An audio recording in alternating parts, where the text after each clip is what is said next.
Doctor अभिषेक चारण, medical oncologist, cancer विशेषज्ञ। तो आज फ्रेंड्स हम बात करेंगे प्रोस्टेट कैंसर में।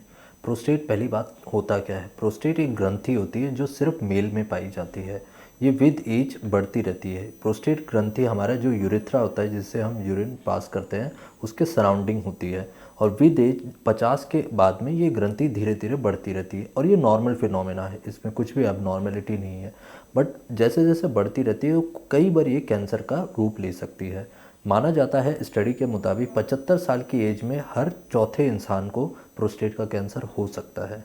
तो बहुत बड़ा नंबर होता है 25% लोगों को कैंसर होना। अब ये किन में रिस्क फैक्टर, जैसे मैंने बताया आपको, मोस्ट कॉमन रिस्क फैक्टर होता है प्रोस्टेट में एडवांसिंग एज। उम्र आपकी बढ़ती रहती है तो आपका रिस्क बढ़ेगा।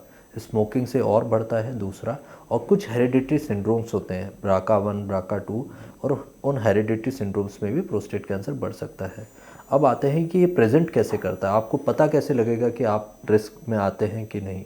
उसमें कई सिम्टम्स होते हैं जिसे हम कहते हैं लुट्स के लोअर यूरिनरी ट्रैक्ट सिम्टम्स।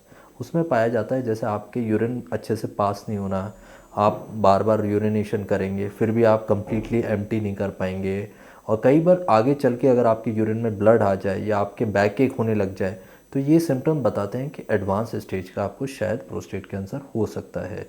इस पे आपको करना क्या है, तो आप किसी भी अपने एक्सपर्ट डॉक्टर से मिलिए, यूरोलॉजिस्ट, ऑन्कोलॉजिस्ट, उनसे मिलके आप जांच करवाइए। जांच में क्या आता है, प्रारंभिक जांच हमेशा प्रोस्टेट में सीरम पीएच से मानी जाती है, जिसका नॉर्मल स्तर 0.4 to 4 माना जाता है नैनोग्राम पर मीटर। तो वो अगर ज़्यादा है तो आपका डॉक्टर आपको आगे की एडवाइस करेंगे। वो आपको अल्ट्रासाउंड करा सकते हैं एज ए बेसिक इन्वेस्टिगेशन। आगे चल के वो आपसे बायोप्सी, और बायोप्सी में अगर कुछ आता है तो फिर PSMA, पैट और ये सब जांचें हो सकती है। एक बार अगर प्रोस्टेट कैंसर आ गया है तो हम उसको डिवाइड करते हैं कि वो किस स्टेज में है, फर्स्ट में है, सेकंड में, अर्ली है, या एडवांस स्टेज है, थर्ड या फोर्थ। स्टेज के मुताबिक हर कैंसर का ट्रीटमेंट होता है। ज़्यादातर केसेस एडवांस स्टेज में आते हैं। इंडिया में एटलीस्ट 70 to 80% केसेस हमारे थर्ड या फोर्थ स्टेज में आते हैं। कैंसर का जैसे हमारे पास ट्रीटमेंट आ गया, डायग्नोसिस आ गया है, तो हम, क्योंकि क्या प्रोस्टेट का कैंसर हमेशा हार्मोनल ड्रिवन होता है, तो हार्मोन पे हम टारगेट करते हैं। कौन सा हार्मोन? टेस्टोस्टेरोन। टेस्टोस्टेरोन को कम करने के लिए हम कई प्रकार की एंटी हार्मोनल थेरेपीज़ देते हैं, जिससे पेशेंट का स्तर कम रहेगा और विद टाइम पेशेंट को इम्प्रूवमेंट आता रहेगा।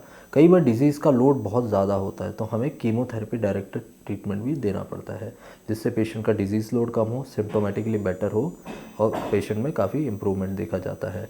कुल मिला के कहने की बात ये, प्रोस्टेट मतलब लो ग्रेड टाइप का एग्रेसिव नहीं होता है मोस्ट ऑफ द केसेस में। लंबा ट्रीटमेंट चलता है। इवन फोर्थ स्टेज में भी इसका ट्रीटमेंट पॉसिबल है। काफ़ी अच्छे आउटकम्स हैं इसमें।